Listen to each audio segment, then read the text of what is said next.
You know, if you watch the national broadcast news and a lot of cable news, you'd think the sky was falling and the whole country's melting down and breaking apart. But the truth is, when you just back up and you're objectively looking at just facts, we're moving in a pretty good direction. Economically, you see the stock market is just roaring, which is a real reflection of consumer confidence. And you do see evidence of consumer confidence in the retail world as well as home building.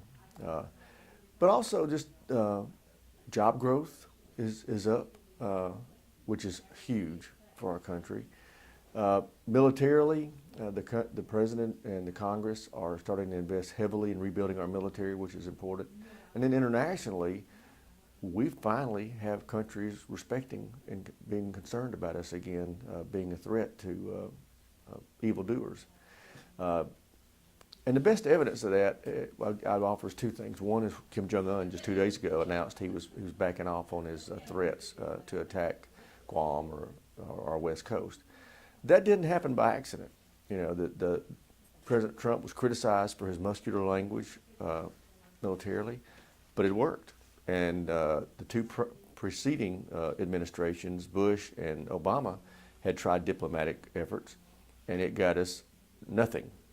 So you look at that as one sign. And then also Eastern Europe, where our NATO allies, and I've been there 3 times in the last 2.5 years, meeting with NATO allies in Ukraine, Romania, Poland, that area through there, where they're very concerned about Russian aggression.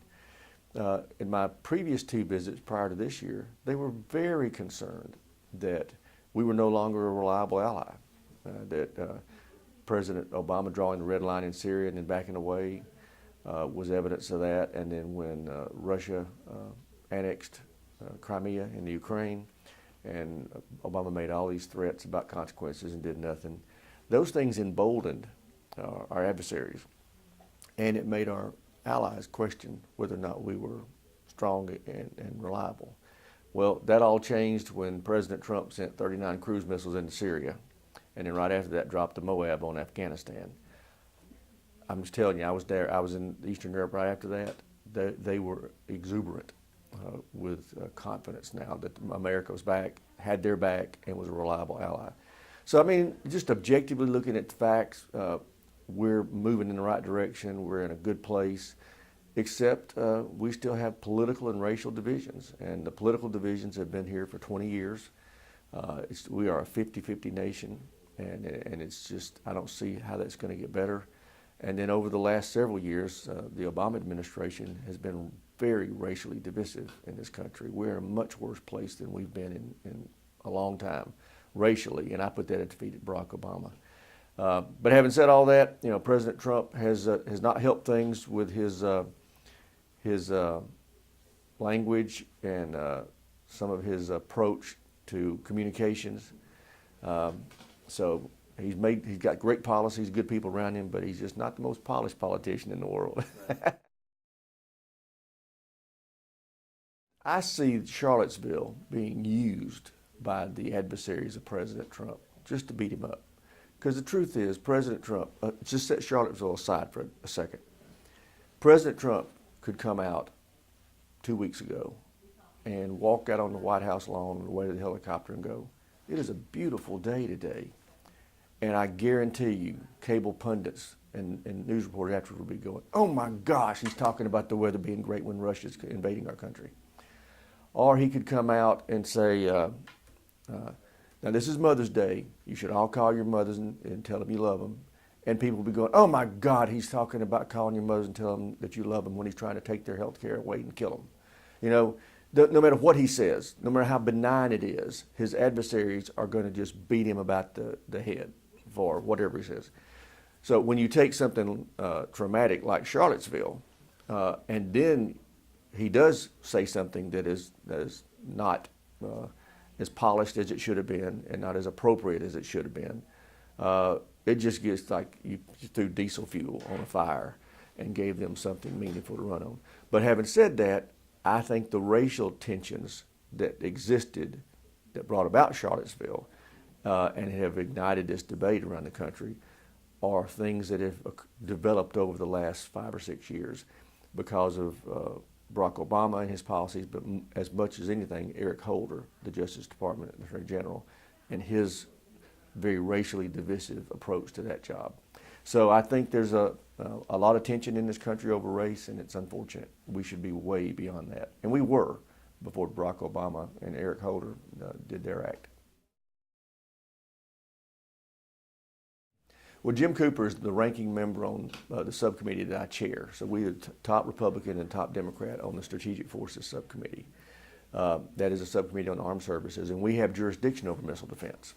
We oversee it.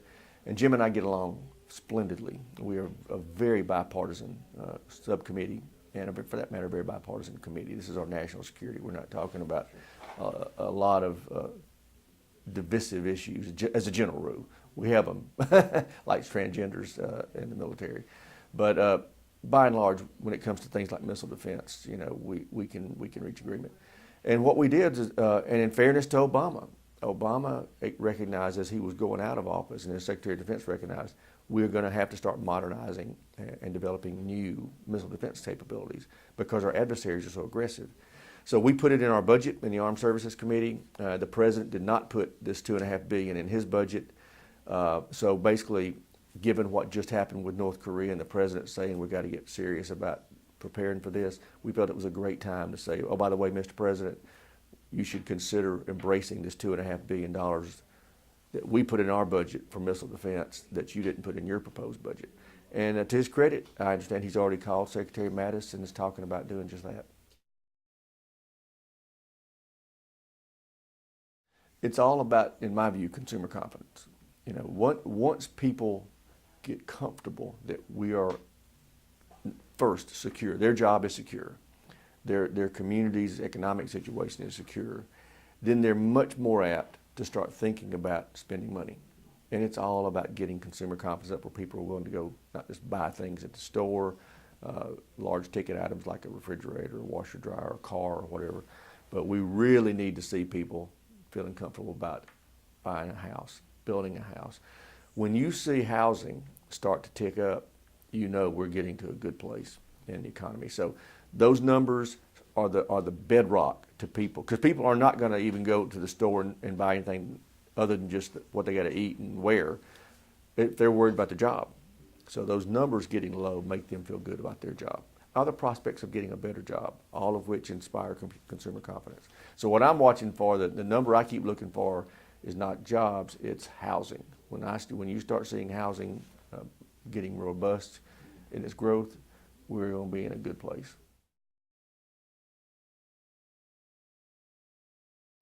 Well, you know, I'm on the Homeland Security Committee, and it's money that comes out of the Homeland Security Department. We have a firefighter grant program specifically for this. The country learned after 9/11 how important first responders were, and not just in urban areas, large urban areas, but around the country. Almost 90% of first responders are volunteers, and those folks are just as important to their communities as first responders are in New York City or Boston or one of the other major metropolitan areas. So Congress made a conscious decision to try to step up its game to provide them with the vehicles, the safety equipment, the training, and the staffing to help them be there when they're needed. And a great example, and so we work vigorously to try to help them get these grants approved. In fact, I met with one of their grant writers who has about 400 volunteer units last week, and talked with her and her husband about their efforts to try to help these people write the grant applications. But you know, they're critical, and the best evidence that you can see is what happened in Oxford a couple of days ago, maybe 3 days ago, when the roof collapsed at the Honeywell plant. 200 people working in there. The first responders were on it like white on rice down there. That didn't happen by accident. The Center for Domestic Preparedness, not just the grants, but we have the Center for Domestic Preparedness in Fort McClellan up above Anniston. They have trained hundreds of thousands of first responders from around the country, and it's free. So if you got folks, and they used to come out for volunteer units and had a truck they brought out and did the training remotely. They don't do as much of that now. But these first responders can go up there and they can spend a week or 2 weeks if they want to. Their housing's paid for, their food's paid for, their training's paid for, just to get them trained up so that they're there when you need them. So this is a way, these grant programs are a way for us to make sure that rural America has first quality, first response assets and capabilities around them.